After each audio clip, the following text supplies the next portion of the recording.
Hello. Today I'm going to tie for you a rubber legs gold-ribbed hare's ear. I'm in Pennsylvania and it's fall time, and when the hatches taper off, I like to fish with nymphs, especially nymphs with legs. And we'll talk more about the options as we go along. We're going to tie today's fly on a Fulling Mill 5085. It is a hare's ear, so I'm going to use some hair and fur from this natural mask. And I'm going to rib it with just gold wire instead of the oval gold tinsel. I think it's a little more durable and easier to get.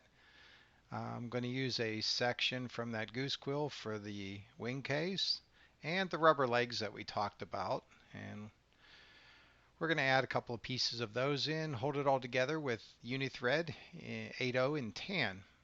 So let's get one of those hooks in the vise. So here's something, I'm going to point it out again. I haven't done it for a while. So I put a little mark on the screw, adjustment screw on my Renzetti vise so that I can snug up against the hook and then back that off about a quarter turn. So it makes the getting the tension, I can get it consistent and the hook held in the vise without guessing, overdoing it, or um, kind of putting too much pressure on any of these things. They're not fragile, but I want my vise to last as long as possible. So I started the thread back a little bit. That'll remind me not to crowd the eye. And I wound back to the end of the shank, just in front of the bend. So I'm going to get a pinch of that the hair, and essentially these are as many of the guard hairs as I could get together and strip out the fur. I'll use the fur for dubbing, but I want mostly guard hairs for a tail. And I have them in, and sometimes the barring lines up a little better, and I think that looks better to me. The fish don't really care, but they're tied in. We're wrapping forward, and I stopped at about the halfway point, and I'll tie off there. I don't want the bump to creep forward. There's more material gets tied in at the front of the hook, so I want to leave a little room to do some of that. Keep things even. So there's that gold ultra wire. That stuff's pretty tough, and it's kind of hard to break, but it works great for this. I'm going to tie it on the far side. I'm going to wrap in the wire rib in the same direction as I do the dubbing. In this case, if it sinks in a little bit, that's okay. I don't want this to be too flashy of a fly, especially for fall. Water tends to be lower and clear. And we'll get started with the dubbing. So like I said, I like to fish nymphs, and especially nymphs with legs. It seems um, it seems to add a little bit of fish pulling power there if they have legs on them or they're a different shape. And I've gone through the sequence of what kind of legs, right? So anything from hackle fibers to um, the lively legs, rubber legs. I think those look pretty cool on some of these flies, and they catch some fish. And then I had these pieces of Sili legs laying there. I was doing some hopper patterns, and this is where I kind of started out with artificial legs on these, or materials that were man-made materials and not hair fibers or something else. So I thought I'd do a fly with that on it, with those for legs. So I'll do a little more dubbing. I'm about halfway, but I want to go a little further than that. I'm going to stop where I want to tie the wire on, or tie the wire down after I'm ribbing. So work our way back and forth a little bit, get the body kind of tapered as we go. This is a point here too. I watched Tom Rosenbauer and Tim Flagler debate, I don't want to say argue, over if it matters which direction you wrap the dubbing. It kind of doesn't, but then it kind of does. I decided it does to me. So I wrap it as if I were holding it, pinching the dubbing to the thread, and as if I were wrapping that around the hook, it would essentially get tighter. So mentally that makes sense. In practice, probably not. Probably doesn't matter so much. But um, so here we don't want too many ribs. Again, I don't want to make this too flashy of a fly. A little bit of flash kind of adds to the. Um, I guess it kind of makes it look a little more lifelike.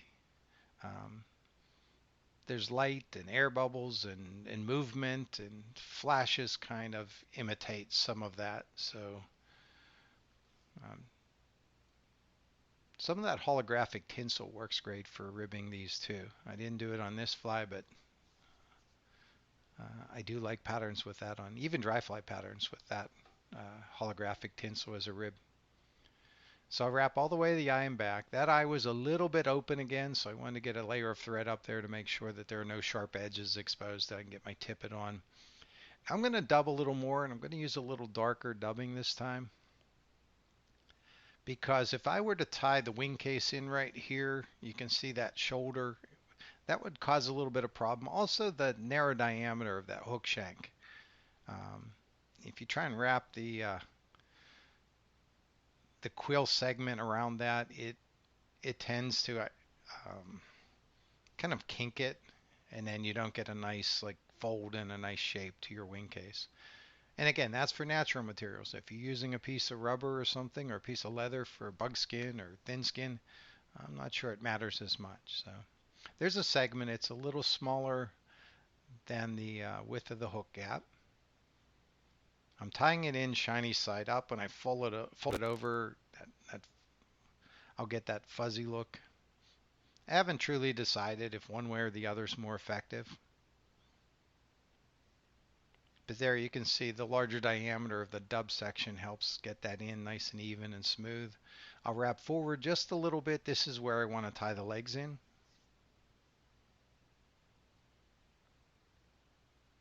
And snip off the excess. So I didn't kill it with tension back there where I wrapped the quill segment toward the back.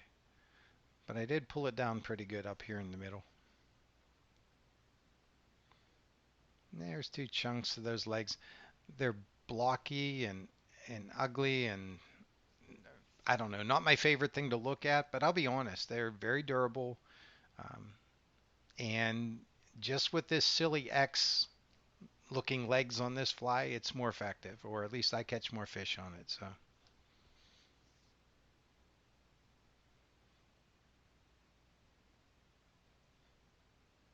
and the yellow ones we're laying out, they do provide a little contrast here. There might have been, if I was picking through the materials in my bin, I might have chosen a different color, selected a different color, but so I get some of that darker hare's ear, actually hare's mask dubbing, and try and make a little bit of a bulbous thorax.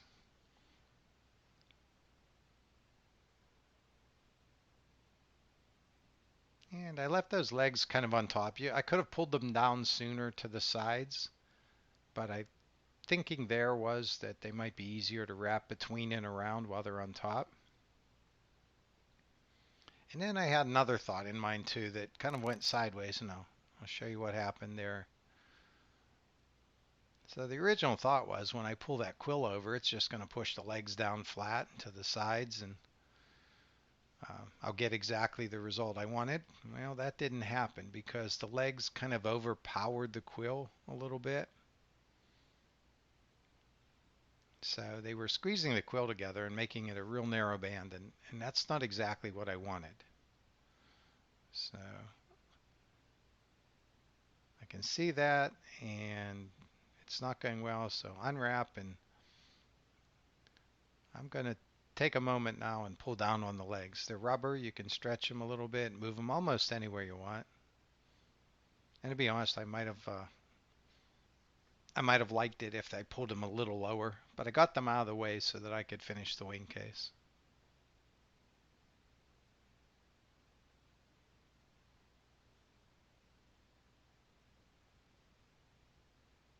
There we go. So now I like it. Now I'm going to wrap. I had to thread back about an eye length, or actually I had it up at the just behind the eye, and I'm going to wrap back on maybe half an eye length.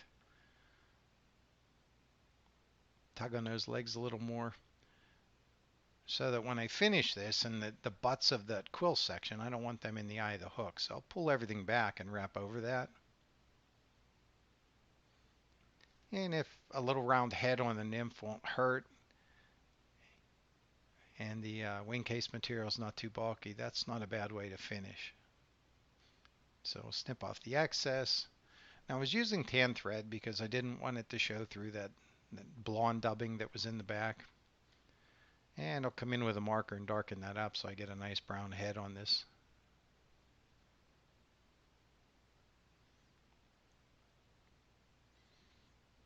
So I'm between the camera and the fly, so this is a little awkward looking, and it took a couple of, kind of tries to get a hold of everything, get out of the way. If I wasn't in a tight space, I could have made this look a little easier. So one trick here, I want to use extra thread wraps to kind of cover up what's there and to make a nice shape on the head of this fly. So I'm wrapping extra times, but I'm not really pulling tight. I wanted to stick its arm in there and stop the knot, but I wasn't really pulling too tight on that thread so that it'll all just kind of snug up when you go to finish tightening the whip finish. But if you pull too tight as you go, it tends to get kind of caught up and doesn't work. So I'm going to kind of snip these legs off, and I thought I liked the length at first, and then when I started to take the snapshots of the comparisons and the rubber legs, they kind of looked long to me. So this wasn't exactly cut it twice and it was still too short, but I think I ended up where I wanted to be for the length of the legs. You can do this any way you want.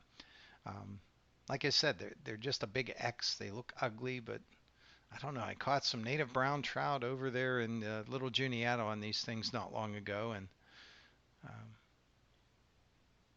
they did just as well as hare wings or fuzzy or hare legs or fuzzy legs or even the lively legs that are cut more to shape. So, and it might have been the color, it might have been the fact that I had it at the right depth, but they did what the flies did what they were supposed to.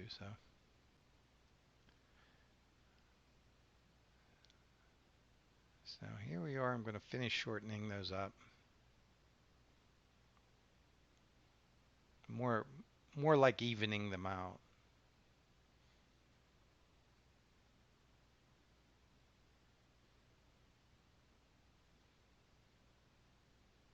All right, so that's quit there. Now here's one of the those lively legs, and if you guys aren't familiar, you can look those guys up. They spell legs with a Z at the end. But we technically we normally use just the first two pair of legs, and we trim off the back for these smaller flies. And there's a fly. That's actually a pheasant tail with a pink thorax that I've done with the lively legs. So you can see, I don't know, they have a better shape. And I've done a fly like this too. It was called with cool legs, and I did this with hackle fibers. But all the above work better than having no legs, and the rubber legs work pretty well. So I hope this helps you out, and hope you catch some fish with them. Thanks for watching till the end, and if you want to learn more about me, look me up on Amazon.com. And until next time, be safe.